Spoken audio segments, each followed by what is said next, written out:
Mas olha, ainda falando e conversando agora de vez, falando sobre os problemas, né? Na verdade, quais os problemas mais comuns relacionados a esse mundo, né? Da climatização. A gente sabe que no dia a dia você já passa por problemas relacionados aos seus pets. Imagina quando você tem que usar muito ar-condicionado dentro de casa e ele quer estar pertinho de você. É óbvio que ele quer o conforto. E tão inocente não sabe que faz tão mal, né? Realmente. Acha bom. A gente também tem que verificar a questão da temperatura do ambiente, né?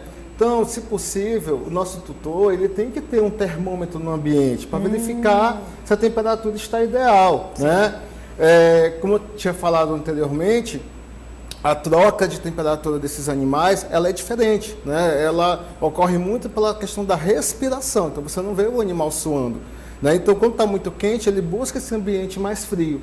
Mas, se aquele animal ele tiver algum problema respiratório, ou adquirido, ou porque veio de família, né, da própria família dele, ele vai sofrer muito com frio, né? Ele vai começar a espirrar, pode desenvolver crises respiratórias, inflamatórias, e ele acaba, então, ali passando por um momento, né, de desconforto respiratório. Você está falando algo interessante que chama a atenção da gente. Tem pet que gosta de clima frio, já tem pet que não gosta, né?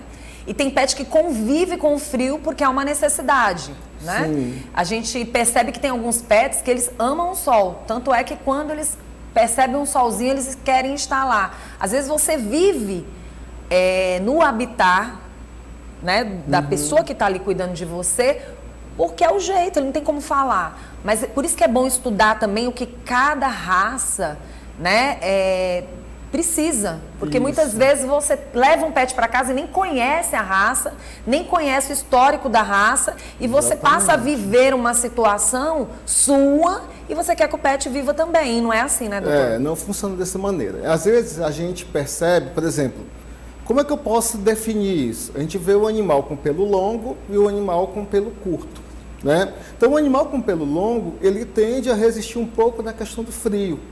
Então, por exemplo, as raças como o Gold Retriever, né? Os Huskies, né? Que são animais de grande porte, né? São pets de grande porte que eles gostam assim, da questão do frio. Isso chega à zona de conforto térmico deles. Porém, quando eles não têm, né, esse arzinho frio, o que eles fazem? Eles procuram a bacia de água deles e derruba a bacia e fica em cima daquela água para poder refrescar. Só que isso também traz uma consequência.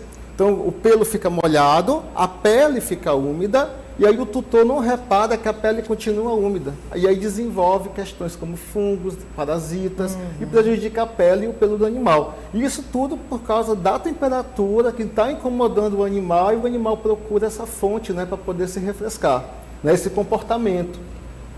E aí no ar-condicionado, ele tem mais aquela, digamos assim, aquele conforto, assim, tá de boinha, se o pelo é mais longo, né? Eu, por exemplo, tenho uma gatinha que ela gosta de ficar no vento do ar-condicionado, né? Então, mas eu sempre estou de olho, né? Para ver se ela não está de frente, se ela está de lado, porque eu tenho medo mesmo de causar irritação nela. Mas isso é uma sensibilidade que tem que vir do tutor, né? Tem que vir da pessoa que é dono, proprietário, na verdade, daquele ambiente e que tem o seu pet lá convivendo com ele. Sim, ele tem que ser muito observacional nesse caso, tem que observar o comportamento do animal. Verdade. Como é que o animal se comporta no teu dia a dia? Ele fica perto de você? Como é que ele reage àquele tempo, naquele momento?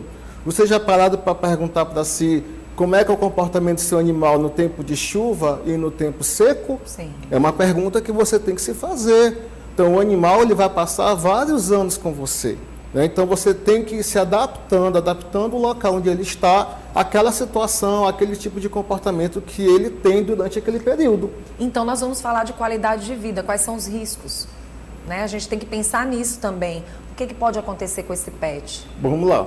Se o tempo estiver muito frio, desenvolvimento de crises respiratórias, problemas respiratórios, inflamações respiratórias, né? A questão de também, como eu falei anteriormente, da manutenção do ar-condicionado, ela é primordial se você quer manter seu animal no frio, né? Você tem que fazer manutenção do ar-condicionado, porque são as sujidades, muito ácaro, né? E alguns desses ácaros, inclusive, eles podem acometer, né, por exemplo, pavilhão auricular dos gatos. Então acontece esse tipo de contaminação porque o ar-condicionado ele não está limpo. Pode acontecer. Preventivo, né? É o preventivo, né? Então, o animal, ele, se ele tiver, já ficar doentado, ele já fica acanhado, já fica acuado, já fica mais reservado na dele. Então, às vezes, o tutor não repara isso e acaba que ele não percebe que o animal, na verdade, está sofrendo com aquele frio. Né? Então, por isso, mais uma vez, eu recomendo que os tutores tenham um termômetro em casa, tenham um termohigrômetro que também mede a umidade relativa do ar, para poder ele estar controlando essa temperatura e perceber o estado do animal.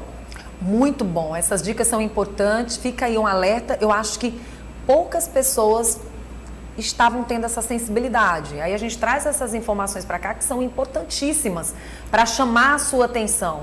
Então, se você tem um pet em casa, seja gato, seja cachorro, você tem que conhecer um pouquinho mais da história, principalmente conhecer um pouco mais da raça. Posso destacar por essa imagem? Deve. Muito cuidado com o ventilador. Sim. O ventilador acumula muitas sujidades na grade e nas pás, tá?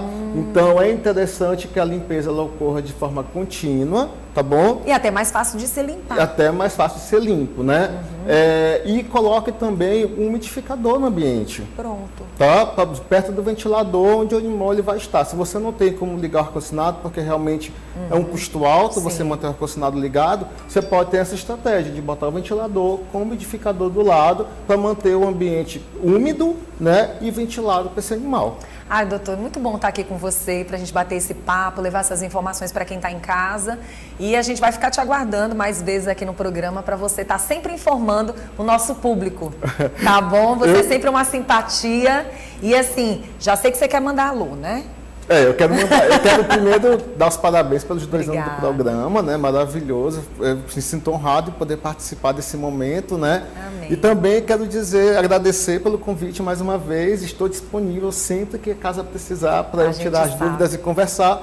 E também dizer o nosso oi ali para os nossos alunos ali, né, da Uninassal. Tá muito feliz aqui de poder compartilhar com vocês esse conhecimento. Obrigada mesmo. E olha, gente, a gente vai estar sempre trazendo informações e dicas importantes para você cuidar dos seus pets aqui no nosso programa. Geralmente a gente traz dia de segunda-feira, né? E, na verdade, a gente escolheu o dia de hoje para estar falando, porque todo cuidado é pouco. Sim, todo Já cuidado começou é as pouco. chuvas, a gente já vê que nós vamos ter mais alguns dias de chuva, provavelmente. Mês de novembro já foi avisado sobre essa questão do clima e é sempre bom a gente trazer dicas assim importantes Sim, e valiosas. sim. Obrigada. Continue aqui com a gente, Tá bom. tá?